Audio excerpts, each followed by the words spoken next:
just from our relationships in the insurance world, we actually got into the PPE industry. That industry was a complete sham. There was a lot of fluff in that industry, to say the least. A lot of people saying, hey, I could sell you these masks, I could sell you these gloves. So that was a whole another rabbit hole. And then once that kind of died down summer 2020, I just really dove into insurance. And insurance is all about relationships.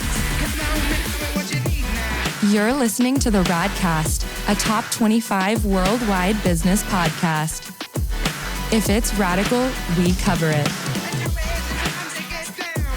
Here's your host, Ryan Alford. What's up, guys? Welcome to the latest edition of the Radcast. This is Ryan Alford, your host. I'm pumped today. We used to say if it's radical, we cover it. Well, I like the 4 R's, you know, like right. We were going to talk about the 3 R's, Tanner, but you know, look at the 4 R's. We're still radical. But I got Tanner Gardner here, VP of Business Development, Innovative Health, Insurance Advisors. If you give me one more word to say, Tanner, right. I don't know if I can do it. It's a mouthful. Thanks for having me. Great to be here, bro. It's been great getting to know you better. Yeah, and pumped that you're here in the studio. Absolutely. You know, one of our we've been getting a lot more guests in studio. Beautiful, right? South Carolina, come and visit. South Kakalaki. It's a beautiful spot. This is my ironically first time ever in South Carolina. It's a wonderful state, man. Beautiful. You know, good place to raise a family. Right. Right near the mountains, near the coast. Right. You know, probably get some good oysters out here, huh? Yeah, really good. That's awesome. So it's fun, man. But glad you're here. Yeah, likewise. Thanks. And look, we got a lot of business owners, a lot of entrepreneurs. Yeah. Listen to the show, and you know, kidding with the 4 R's, but I'm pumped to talk about the 3 R's. Right. I think for any business owner, and myself owning multiple business, you know, when we started talking like topics for the day, Yeah. I was like, these are like the key things. Completely. You got retention, recruitment, revenue. Yep. You know, 3 biggest and things. so I know today we wanted to get into like, okay, it's 2024. Yeah. What are the trends? What are the things? What are ways that you guys, Yeah. you know, with your company, but you being a leader in the field, and I know how respected your firm is, you know, we just want to give value to the audience about Right. things we're seeing. You know, how can business owners out there recruit better, Right. retain better, and grow their bottom line? 100%.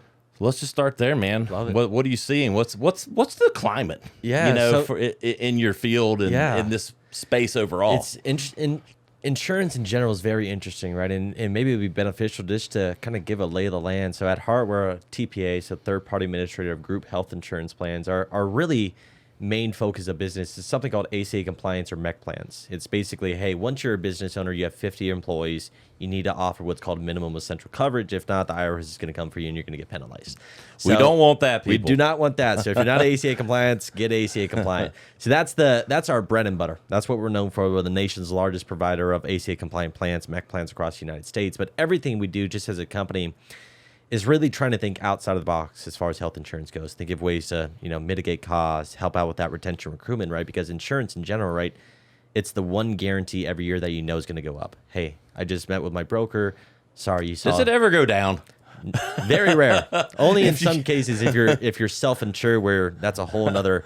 But if you got any number of employees, like I just don't think it ever goes down. Never goes down, right? And for an employee, right, it's becoming more and more unaffordable, right? Because if I'm your regular employee making $15-20 an hour, right, I could barely afford $600 a month for a high deductible plan. And you talk about that high deductible plan, God forbid I go to the hospital, that bankrupts people, right? Yep. It truly, I go into debt, right? Because any medical bills, even if I go to the ER, right, hospitals, right, they also write the narrative. So when I go to the hospital, they're going to send me a bill for 20 grand for getting an x-ray, right? It's a joke. So everything we do is trying to, you know, mitigate that, change really the narrative and really shift the, you know, narrative how insurance is typically driven and how it's typically modeled into a kind of new model. And that's kind of what sparked our Encompassing Health program. And, you know, the main basis behind the program and why we kind of came into this market is really just because COVID really impacted all of our clients, right? Especially 90% of our groups are those blue collar industries, your construction, management, hospitality, nursing, agricultural, where even prior to COVID, as a business owner, they worked on tiny margins, right? And then post-COVID hit, they're like, oh my gosh, I got to shut my doors down. I had no revenue for 8 months. How can I reopen, right? And so that's kind of what sparked this program. And basically what it is, it's a Section 125 is basically the concept behind it. Section 125, it's been around since 1978. It's the most commonly used tax code in the United States. Every business owner has it for, their major medical pre-tax deduction, 401ks. The byproduct of having a pre-tax deduction could potentially be a savings in FICA. Is kind of the byproduct of how that works. So with our Encompassing Health program, how it's structured is basically employees will get access to additional benefits for them and their entire family at no out-of-pocket cost. So there is a cost associated with the program. The cost is just taken kind of from the tax savings that's generated. But now employees will get access to products like a hospital indemnity plan, right? If, hey, God forbid, I do go to the hospital, now I'm going to get paid X dollar amount for being confined, being admitted, being transported. They'll get access to also additional benefits for them and their entire family for stuff like a virtual primary care to behavioral health. So these are all elements we can kind of dive into. But yeah, it's been a really great story to tell because every business owner is looking for that solution to not only, right, address that retention recruitment through benefits, but also have kind of the byproduct of potential savings for both employer and employee. And I'll say this, I worked for others. I feel like I've always been an entrepreneur in some ways, but I worked for others 15 years. I've owned multiple companies for 6-7 years now. And it's I don't know why it surprised me, but with recruitment and retention and how important insurance and how big, like, I knew it, so it's like I don't want to play like I was an idiot. But I think I was naive coming into it as a business owner. As I started adding 5, 10, 15 employees, like, okay, I knew insurance mattered, right? But the degrees, the levels, and the amount of options that can be there, right? And how it can make or break certain hires because you might, if you want certain talent, you've got to offer the best benefits. 100%. I mean, and that might be like, no shit, Ryan, like people listening. But when you're an entrepreneur, and you're not, you're focused on a lot of things and you want to take care of people. Right. You don't necessarily know all these things. I think that's why it's so important to have a great partner. And insurance is on the back burner, right? It's the last item that every business owner thinks about, right? Hey, I want to get my business model up and going. I want to get my revenue in. I want to set my policies and procedures. Oh, I have to do insurance. Oh my gosh, how do I do that, right? Insurance is very confusing. There's a lot of steps that goes involved with running it. And to your point, though, I think COVID really kind of exposed to all of us as Americans, right? People that lost their jobs. Hey, now I'm not going to go to an employer if they're not offering insurance, right? That is a huge thing. It kind of goes in that mindset, oh, I need as an employee. And I preach about, right, employees in today's market, they are screaming prior to even getting hired saying, hey, Ryan, if I can work for you, you better pay me the highest you could pay, and you better give me the best benefits. Yeah. Right? So that's kind of the story. And I think, if employers are maybe naive and unaware of how important that is at the beginning, I think they become aware of it pretty quickly once they're hiring the best talent and they have to go through that process. Right. I do think, we all have insurance, even those that, employed and everyone in the room has insurance. Right. I think we're naive to the ancillary things that can be added that are important. Right. Which go hand in hand with what we're talking about with Encompassing Health. Completely. And I think because I don't think the average Joe knows, because I think everyone complains and goes, my insurance doesn't cover enough. Exactly. I know that, but I didn't know that maybe these other things are out there. Right. So it becomes a win-win for the employer and the employee, the education that happens with these programs. Completely. And right to your point, all of us have that major medical card in our wallet that's just burning a hole, right? We pay this premium every month and, hey, God forbid something happens, then I'll go get it fixed. When really, if you take a look at countries like Europe, Sweden, Italy, they have great healthcare systems because all their population are engaging in health at stage 1 rather than waiting till stage 4. Then I need that major medical card, right? So, for example, like one of the elements in our program is employees will get access to a metabolic testing kit, right? So, hey, prick your finger, send it back to your lab. It shows me, hey, maybe in my family, my males have heart issues. So maybe at a stage 1, I could do something that will prevent me from the time that I'm 60 and I have this huge claim, puts me in bankrupt. I'm owing the hospital a bunch of stuff. I'm owing my insurance carrier a lot of money. Having stuff on the preactive approach is kind of the overall goal and mission of the program. Another big part of our program is we added behavioral health, right? This has been the biggest hot topic in really the world post-COVID, right? We've seen a giant increase in anxiety, depression, substance abuse. So we all know behavioral health counseling, it's expensive, right? It's typically not covered under your insurance policy, and you're paying out of pocket anywhere from, $200 to $500 per session. So it can get really, really costly when you have a serious, issue that you need to talk to someone. And so through our program, we have 24-hour, 365 therapists and counselors that employees and their families can access. So, hey, we deal this a lot with like a hospital organization. So maybe I'm an employee, my patient just passed away and I'm really depressed, I'm really sad. I want to talk with a therapist, I can call in. But maybe I'm just overall have anxiety, depression, substance abuse, and I want to talk to someone on a regular basis. They have behavioral health coaches that they can schedule unlimited amount of times. They don't pay any copay, and it's a huge value for employees and their families. Yeah, I mean that is big. But I'm going to back up for 1 second because you hit a hot topic for me. I literally one of our clients, one of my good friends, and my doctor is Dr. Longevity doctor. Yep. And I got on my soapbox. We did a show several weeks back talking about how backwards the healthcare system that we get. Right. We thank the doctor for curing things Right. that should have been prevented already. Completely. That could have been prevented. 100%. Because we have these things, we have medicine and technology and all this stuff at our fingertips, but we're just always treating versus preventing. And I mean, Correct. I know the doctors have always said, they might say it. They're good for you. but They're good for you. But it's not. I mean, it goes to, most people don't even go to internal medicine doctors. They don't even look at their Completely. blood every year. And what's even crazier, so to that point, as we all know, right, so there's this study that, let's say you're taking 4 prescriptions, another part of our program that we're adding, some of those prescriptions are actually canceling out some of the other ones. So that's how, these people get hooked on these prescriptions. Hey, I need these 5 pills. Hey, but really, if you're taking prescription A with prescription C, that's canceling each other out. So you're really not even getting the benefit of that. So most of the time, employees don't even need it. And in that lifestyle change, right, whether it be your diet, whether it be, doing one of the aspects to engage in preventative care, that's where, that stinking thinking in our country is really going to start to change. And that's right, the overall goal of healthcare, I think, is the long term. And look, I'm kind of like the anti-kumbaya guy. Like I'm just not. I'm kind of like tough it up. But I'll say this: if you have healthy employees, it's good for business. Correct. Like then they're not taking off. Like doing health and wellness.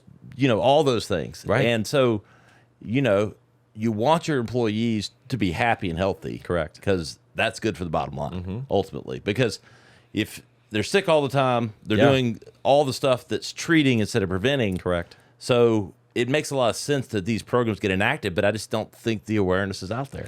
You're absolutely correct. And for example, like everyone's familiar with telemedicine, right? Hey, call in, I'll chat with the doctor. Everyone has telemedicine. Everyone pays a copay for that. So included in our program is no copay. But bigger point is we added virtual primary care. So not a lot of people know, but right now about 7 out of 9 primary care visits can be handled telephonically. So right when I go to my primary care doctor, I think he likes me, I think he cares about me, but I see him for like 10 minutes, right? And he's like, oh, Tanner, you're fit, you're healthy, you're good, see you later, right? That really could have been done virtually. Why do I need to go into the office, call out of work, take my kids out of school? Time is money. Exactly. Yeah, so being able to provide that benefit, virtual primary care to employees and their entire families. Right now, I'm not calling out of work. Now I can do it from the confines of my home, right? At the end of the day, going to the hospital nowadays, that's where sick people go, right? Especially post-COVID. I don't want to go to the hospital. I don't want to catch something and, become even more sick than I already am. Yeah.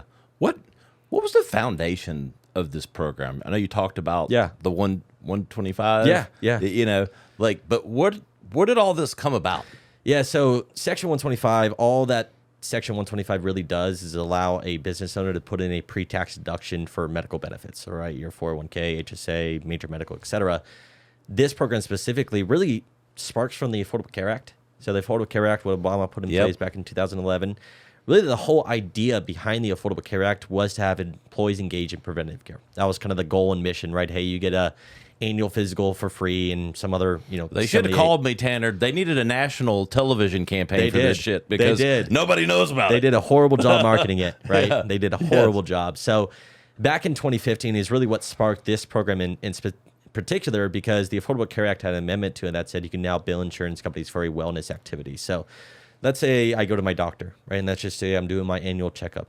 He says, Tanner, you're fit, you're healthy, but it's maybe it was in the fall. Are you going to get your flu shot? or what about, I'm not old enough, but colonoscopies. Maybe talk to me about a different disease prevention benefit.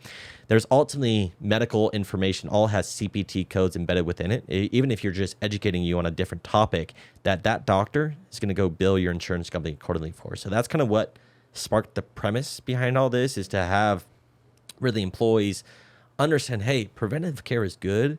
And hey, there's additional resources for you to receive that same care now through this program, right? It's just that, getting that out to the market and having employees understand, where can I receive this same care for a cheaper cost? I mean, is it possible, I'm a firm believer that things happen, within organizations, they're top down or bottom up. Mm-hmm. So do employees just not know about this? Do they not ever come and ask for these type things? Does it ever come from the groundswell up? Not typically, because insurance is boring, and especially group health insurance. You never will see an ad on social media. You'll never see it on your TV. Yep. Everything you do, all insurance related stuff, is all about drugs, right? We all seen the latest drugs. Oh, if you maybe consult to your doctor 2 weeks before and talk to a professional about our Every drug. commercial now is pretty much completely a drug. Some type of pharmacy that can change your life in a split of a second. So employees just aren't educated, frankly, on what they want. They're just really being told, hey, you want this, and this is what you're going to pay, and this is how it's been for the last 60 years. Yeah. So let's give our audience a little bit of perspective about innovative health insurance advisors. I want to really set the table, and for you, anyone listening is going, this is a really impressive guy. Yeah. I'm just saying, man. You know your shit. But I think it's important to know your background, the background of the business. Yeah, absolutely. And let's talk about that. Yeah, I'll tell you kind of how I came to be. Yeah, so, man. Born and raised in Las Vegas, Nevada. So Vegas is a very, very small town. So I'm sure anyone that's watching this, if you're from Vegas, you probably know me or my family or one of my friends or cousins, etc. So, what happens in Vegas doesn't always stay in Vegas, right? That is for sure. You did leave, right? I did leave. So my mom is she's been in Vegas since the 70s. She was basically practically born there. Growing up, had a great time. Went to Faith Lutheran High School. It's one of the big kind of football schools, kind of rival to Bishop Gorman. And then Vegas is very interesting, because if you're Vegas, like I said, it's that small town feel. So if you stay in Vegas, it's kind of seen like, oh, you're staying in Vegas, really? Like, what are you gonna do? And so you gotta get out of Vegas to make something yourself. Gotta get out. Yeah. So I was a big advocate for leaving your hometown, and so that's what my parents, they had no option. Hey, we'll pay for college, but you're not going to UNLV, you're not going to UNR, you're getting out of this state. So kudos to them. I've had an amazing upbringing, and so kind of behind all this, so my father's the president and CEO of our company. So I always kind of tell people, insurance is kind of in my blood. My dad is the hardest worker I know. He's an amazing guy, great role model, really set the foundation for me and my siblings on, what it looks like to work ethically, and work hard and doing it in the right way. And so I went to Arizona State, and then actually did door-to-door sales. I sold door-to-door pest control back in 2017, 2018, in the summer of 2019. So I started in If you Sacramento. could do door-to-door sales, man, you can sucked. do anything. And I'm a huge advocate for door-to-door. It sucked, and I loved being in that suck, right? I learned so much from knocking on those doors, talking to 200 people and saying, hey, go kick rocks. Sorry, get off my porch, right? And being able to then learn, okay, how am I not selling anyone? Why are people telling me to kick rocks? And I looked at these other guys, these leaders, my mentors, and I was like, okay, I'm just going to copy exactly what they're doing, and really just, built that skill. And then I was able to have someone's credit card that I just met within 5 minutes. So that having that power really was like, man, was that a Vegas trick, or did you? It might have been. Yeah, I might have said, hey, if you play a little blackjack, right, I'll give you a little bit more. Yeah, you interned on David Copperfield's 100%. said, didn't yeah, you? 100%. Yeah, so well, you had to. To be selling door to door, man, you might as well have been doing magic. Yeah, 100%. That is tough. Yeah, it was tough. So I did that. Didn't really do super well my first year, and then I recruited a team, kind of taught them how to sell my second year, sold them out in Austin, Texas. It was hard as shit, right? I was working, 9 a.m. to 9 p.m., working, Monday through Saturday, walking like 15 miles a day. It was a hard working job.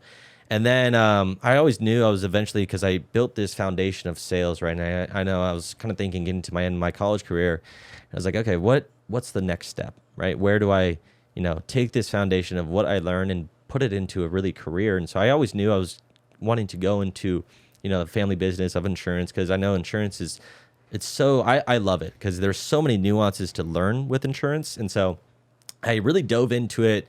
Fall of 2019, I kind of started working with my dad and our business partners and kind of learning, okay, what do we do? What is this ACA compliance? We had kind of a San Francisco specific product. And then come spring 2020, COVID hit, right? So everything obviously went to a pause. Ironically, I was actually in Mexico the day that NBA shut down. And so my mom's full Italian, so she's very protective of her kids, of her cubs. She calls me and she's like, they're going to shut the borders. You need to get to America right now. And so we were down in Rocky Point. It's about 4 hours south of Phoenix. And me and my buddy drove home and made it back. And then, right, we were all kind of in this waiting period for those first 2 weeks of, government shutting down.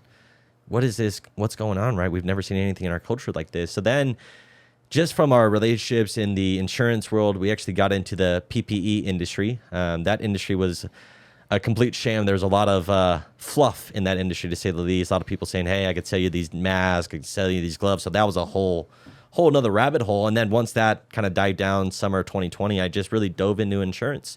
And insurance is all about relationships. So mainly what I do is, build relationships with the brokerages. So your Aons, your USI, Hubs, Gallagher's. And this goes back to insurance, right? You could have the coolest, shiniest product on the street with insurance, but if you don't have that relationship, you're not going to get the ear of the business owner. So, right, it's more of, hey, you're a broker, you like me, I like you, I have a cool product, I think this could be a fit for your book of business.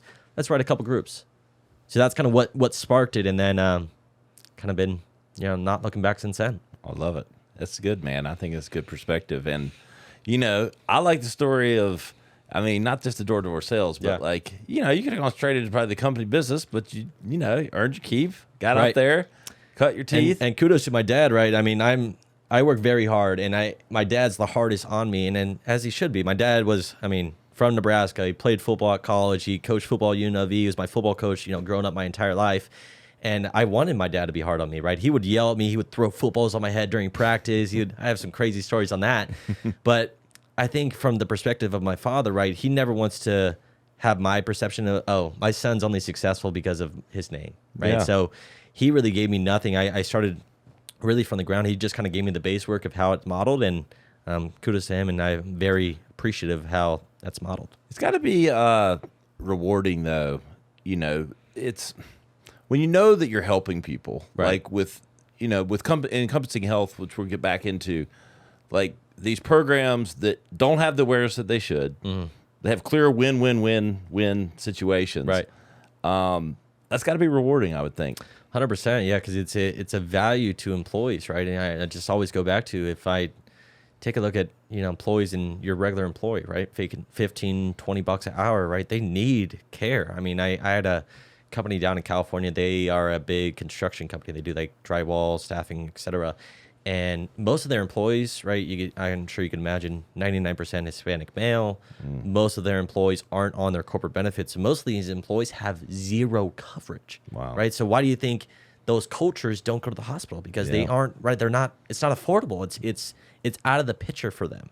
So being able to provide value in that scenario of, hey, you can go see your primary care, you can get access to behavioral health. My favorite part of this program, we added it in this RX plan. That basically has 2,900 prescriptions at a $0 copay. So, right, you think about, hey, my kid has an ear infection, right? I need to get amoxicillin prescribed to my CVS.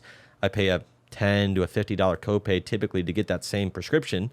Now through our program, it's just going through a different mode of filling that same prescription. It's the same bottle. You get it at your same pharmacy. You just now pay $0. Wow. It's huge. 2,900? 2,900. Good grief. So it's all your generic prescriptions. So anything that would be typically covered, I think it's about 80 of the prescriptions that would be covered under a primary care visit. And that's all under Encompassing Health? Correct. Wow. Correct. And so for that coverage applies to whether they have a base plan or not? Correct. Okay, so regardless of what they have going on. Think of the Encompassing Health program as sort of like an AFLAC policy, right? Everyone knows AFLAC. And AFLAC, right, you can go out and bolt on a hospital indemnity plan. You can get a critical illness. You can get a cancer policy. So whatever that AFLAC plan just kind of bolts on to whatever you have going on for your traditional insurance. So all their traditional insurance, major medical, stays in play. This is just kind of a supplemental bolt-on enhancement. Yep. I mean, I guess we're saving the best for last. Revenue. Yeah. I mean, this is where it gets sweet for the employer, Yeah. specifically, and the employee, Yeah. because that's what blows my mind on this. Like, you get all these benefits, you get all the prescriptions, Right. You get all the preventative, Yeah. and then there's a revenue component. 100%. Let's talk about it.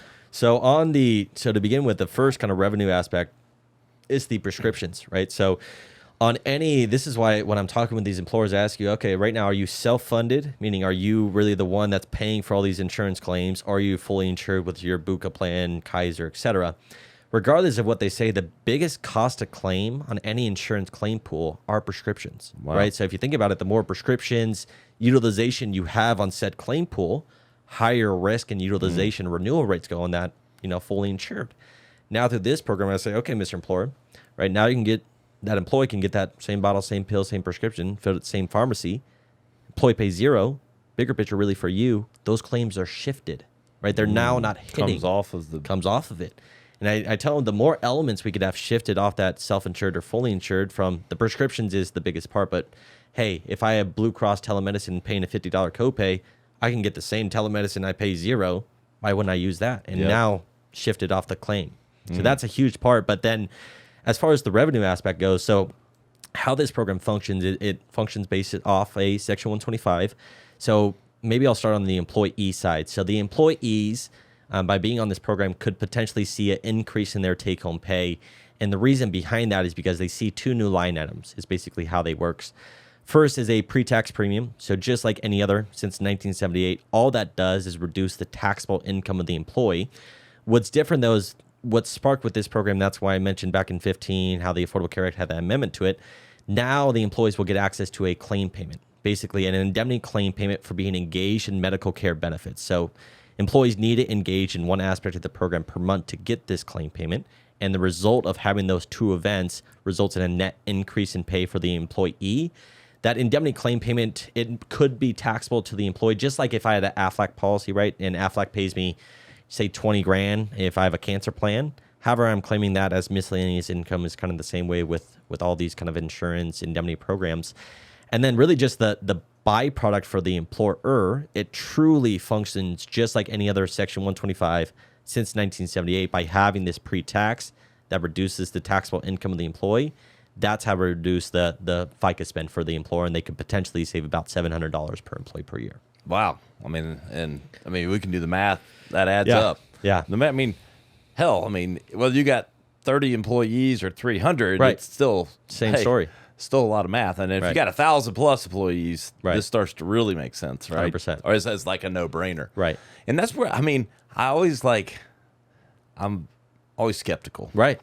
And my listeners wouldn't appreciate it if I didn't try to poke holes. But that's the thing. We've been at this, and I'm familiar with the program. Yeah. And every time it blows my mind how the wins stack up. And kind of to just go on the background of that. So as a TPA, let me frame it like this. So as a TPA, we get approached all the time, right? People come to us as a vendor. Hey, I got a new insurance product. I know you guys, Innovative Health, you guys have a big book. You partner with all these brokerages. Open up your distribution. I got a cool, shiny product. Can you let me in? And so back in 2016, 2017, we actually got approached by a couple of different vendors in this market. At that time, we just didn't feel comfortable enough to release a product because we didn't think the compliance was there. Yeah. And this goes back to all we have at the end of the day is our name, right? We have a good name in the insurance market. We build all of our products along compliance. And so that's why it took us a decent long time, honestly, to create this product, because the IRS set guidelines for what they want to see with these types of programs. So we really basically built our program along the compliance guidelines that the IRS has, and that's kind of where we're at today. Tanner, that's what I'm saying. Win, win, win, win. So we know people are listening. They're going, wait a second. Number one, they're running, to the show notes going, their broker going, how do I get this? Right. But let's talk through, I love giving people tangible, value of, okay, what's this look like? Mm-hmm. I got 250 employees. Yeah. I've checked all the boxes. I've agreed to things, and you're onboarding me. Yeah. what do we have to do? What are the hoops, or Yeah. how easy or difficult is this? What's the day in the life of this process? Yeah, so what's really nice about this program is that it's very different than your typical insurance, and the fact that this program really is it's sort of a payroll functionality. So all the data feed is really funneled through payroll. So it's really, I'll explain that. But basically, we hop on the phone with a business owner. Say, hey, business owner, this is how the program works. This is really in layman's terms how it functions. By the end of it, every business owner sort of wants to see their analysis of what they could potentially be saving and what potentially their employees, get from this program. So we kind of run a preliminary census. It's these kind of 7 fields. I love the calculator, man. I'm just going to tell you. You plug it in. Right. I know it's an estimate, but still. It's a cool thing because, right, as a business owner, you can see, okay, this is where the rubber meets the road, right? Ultimately, is the juice worth the squeeze for me? Yep. So once we get that yes for the employer, we take a big approach to education and really all the heavy lifting that goes involved with running this program. So prior to us even going live, we take typically 3 to 6 weeks before we go live to do this pre-educational period. During this time, we'll basically set up 2 different silos of education that are kind of running together. The first is really just making the automations within their payroll. So whether that be API, input files, payroll codes, deduction codes, etc. And that work is not upon the employer. It's really, hey, I work with Paycor, right? I'm going to connect my Paycor rep with my team, and off they go from there. That tech talk tech. I'm not a tech guy, so I don't know anything on that. Yep. Second silo, I think, is the most vital aspect of the program, is that we actually educate all their employees.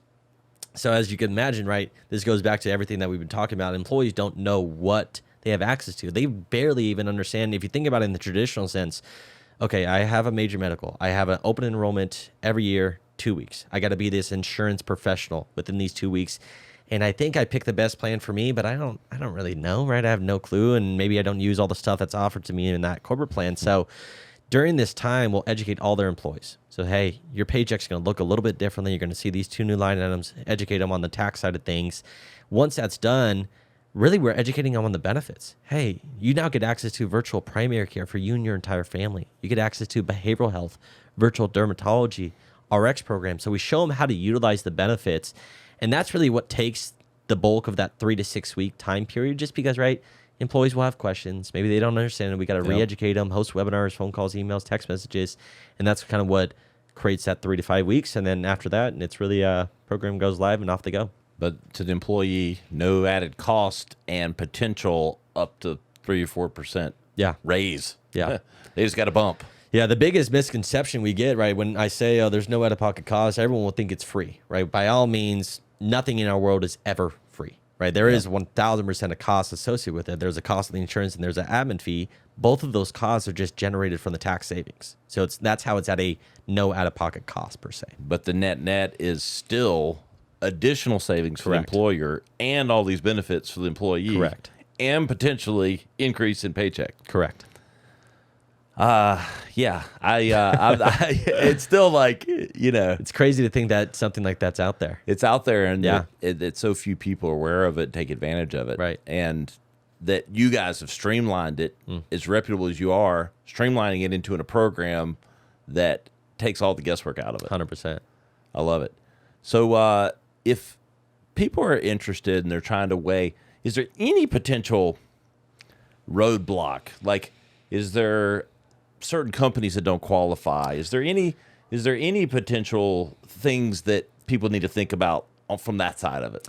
There's nothing really from an employer side that would disqualify them per se. Each client's different, right? So your potential saving could differ on your employee population, how much they're waging, their merit status, their exemptions claim. But really, every industry it works because there's no really guidelines. The only specific, so on FICA, there's a max FICA limit. So for anything, you could have savings in FICA up to the point you make $163,000. So that once an employee reaches that mark, there's no savings to be had. So it's really not generated at that point. But if you're an employee making, $17,000 to $163,000 or over that, then it's kind of a home run success. And so at worst, the savings might not be as high depending on the employees, Correct. the employer. So your savings, but the out-of-pocket cost still remains zero. Correct. And the benefits are still All the same. outrageous. Correct. Yeah. I'm out of holes to poke. Right. When you start to weigh your options, you're like, man, right, that it just kind of checks every box, right? Especially from just a benefits perspective, right? I always go back to, right, the cost of insurance is so great, right? These employees are truly spending so much money. They're going into debt, truly, when they're going to the hospital. So being able to receive this care, having those claims shifted, I mean, it's a great story for both parties. Is there a time, for a company where something like a decision like this makes sense, or can it be done at any time? Yeah, any point. I like to do it outside of open enrollment. And the reason for that, right, open enrollment, I don't want to muddy the water, right? It's confusing, it's stressful, it's very busy during those 2 weeks. So I like to do it outside of traditional open enrollment. Really, we could start it at any point, though. Yeah.